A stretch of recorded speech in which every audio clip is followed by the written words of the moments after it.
dubbachuu baattee sati suurri dubbata sii galee. Cigoonate anaaf deemtu naa gala garuu akka kee biyya keessatu hin jiraadde intala Oromoo ta'uu kan maqaa ishee wallaalus intala Oromoo ta'uu ishee nan beeka sii galee. Maqaa ishee wallaalus aadaa Oromoo uffannaan akka isheen beeksisaa turte moodeelistii Oromoo akka isheen taate nan beeka sii galee. Akka kee garuu ishee faana interviyuu hojjedhee ishee faana taa'ee nyaadhee dhugee dhugaa ishee garuu nan waallee. Amma humna koo intala Oromoo ta'uu isheef qofa sagalee ta'eeraafi. Amma humna koo sii galee. Akka kee ishee faana nyaadhee dhugee dhugaa ishee nan waallee inni riyyaa koo ta'ee dhugaa ishee irra hin teenye suurri kun hin dubbata sii galee. Akka intalli kun ofiin ajjeesne akka intalli kun ofii miine suurri kun hin dubbata. Yoo ati dubbachuu baattes. Garuu ati waan ati haasoftu ammayyuu waa'ee of tuulummaa kee haasofta sii gala. Cinii. Namni arrabseefammas eeyooti siin si arrabseefammas maaliin si arrabsa maal keetiin zarii keessa kamiin si arrabsa namni maal jedhee si arrabsa namni. Hayi Oromoo jedhe Abiyyiin dhugaa malee waa hin jenne bar jecha kana dhugaa rabbii dubbachuudha. Ani viidiyoo kana irra deddeebiin nageeffadhe nagarrame jechuudha. Sababbiin isaa du'a qananiitii fi raachuu maaltu walitti fide. Raachuun interviyuu ta'e gaafatame du'a ishiitii fi zarii isaa maaltu walitti fide. Amma bar arrabsaa jirta soolooniin arrabsaa jirta maal taate amma bar laalaan jirtu arrabsaa jirta. Sababbiin isaa dhadhaa dibaan jirtu jechuudha. Gaafa isheen duutu raachuun mana isaanii keessa hin bulu. Interviyuu yoo wajjin ta'an inni mana isaanii keessa wajjin hin bulu. Urufatti interviyuu wajjin ta'an malee iniif galee. Namni qananii faana viidiyoo isin hojjenne jiru namoota hedduu faana kan ishee argaa jirru jechuudha. Isaan keessaa raachuu qofa argite moo isuma qofa argite moo maaliif isuma irratti dubbatte? Ana gaafii guddaa natti uumee dhugaa dubbachuudhaaf ani isin lachuu naaf tokko isin lachuu ilmaan Oromooti jechuudha. Isin lachuu tokkodha.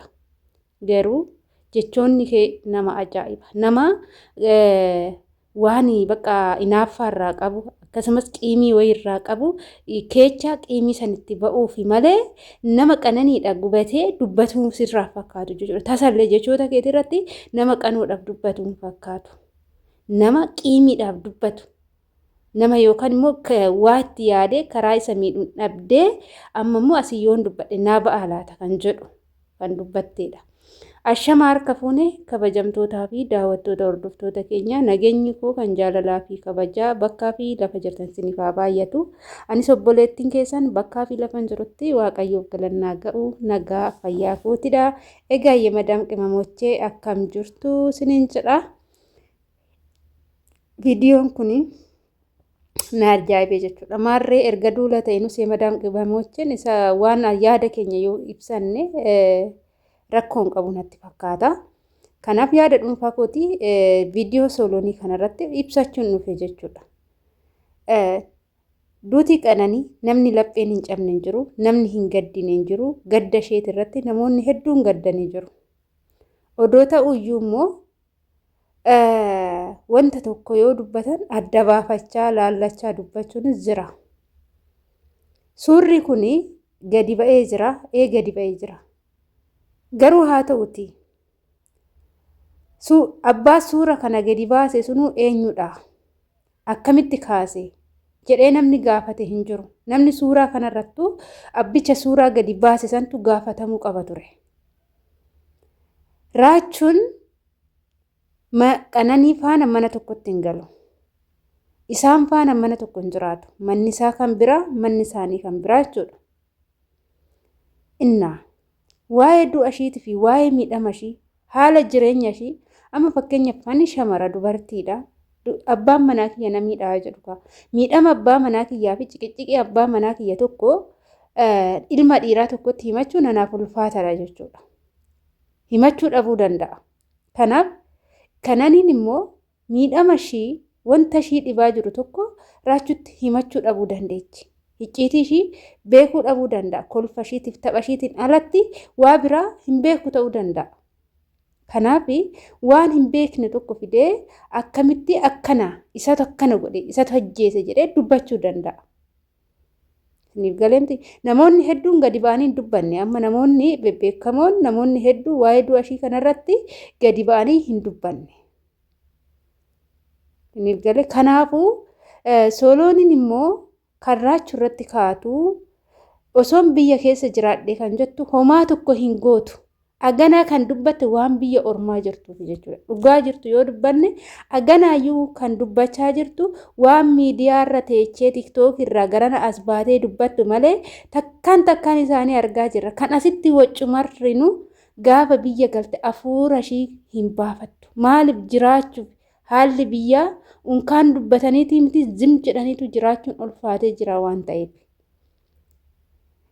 Zarii kee kamiin si arrabsu jette. Maali arrabsaan turre? Sooratti atamma soorattiidhaaf gubattee dubbata. Soorattiin kaleecha maal jechaani turte mucaa kanaan? Agam akka arrabsaa turte sababa ishiitiin asillee raachuu xamaddee qabdee jechuudha. Arrabsiteeti itti fammaste hunduun beekna jechuudha. Yoo barbaachisaa ta'e viidiyoo sanuu gadi siniif hinna jechuudha. Siniif gallee immoo zarii kan jettu maal namni zariin isaan dhumanne bar haadhaaf abbaa fi obboleewwan irraa dhumate malee zariin isaan ni jiru. Zariin ni qaba namni zariin haga mana torbaa haga abbaa torbaatitti lakkaawwama. Haga mana sanii ni qaba. Zarii keessa kamii fi kan namaan jettee nama zariidhaan sanyiidhaan nama arrabsuun kuni inaaffaa miqqeenyinnati wayitii natti fakkaata malee garuu waa biraa natti fakkaatu jechuudha. Sabnuyyuu zarii isaati. Anuu zarii isaati bakka baradhe miidiyaa irra baradhe saba kooti nama biyya kootiti haala zarii isaati mishigiraallee. Siniif galee namni wajjin dhalate qofaa fi miti jechuudha. Kanaaf na obboleewwan hin qabdu jettee kan isaa yookaan waan bira amma raachuu waan tokko yoo ta'eeyyuu miidhamni tokko yoo irra gahe an akka kootti Soolooniitu miidhsiseen jedha malee nama biraas jechuu hin danda'u. Haala dubbii keetii irratti ilaalladhu. Cini jettee nama arrabsuun kunu bar qimaalam jette bar jechoota kee keessatti maal akka jechaa jirtu arrabni kana caalee hin jiru. Maali kee ilaalanii si arrabsu kan jettu ammaayyuu arrabsaa jirta. Arrabsiteetti fammasaa jirta ammaayyuu jechuudha. Kanaaf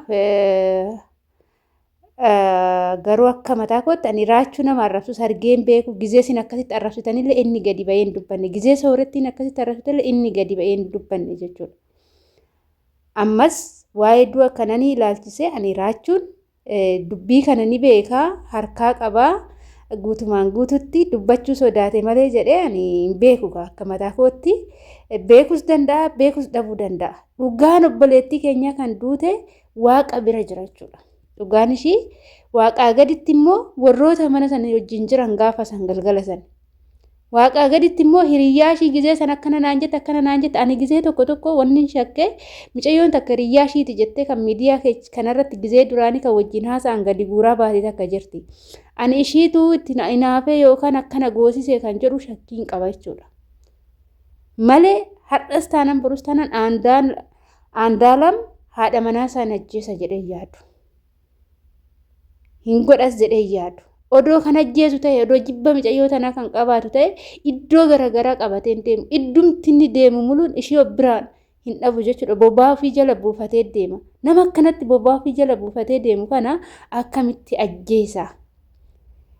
Isa dhabnaan ishii argatan natti fakkaata. Akka kootti isaa dhufaniit ishiirra bu'anis natti fakkaata. Baay'ee nama shakkisiisa jechuudha. Ishiin hundaafuu deemte hin deebitu. Waan ishiin duuteef malee hundi keessan meeqatu du'aa oola hiyyeessa meeqatu du'aa oola waan ishiin beekamtuu taatee fi kan ishii kana kan dubbatame barka sagalee dhabillee hedduu jira.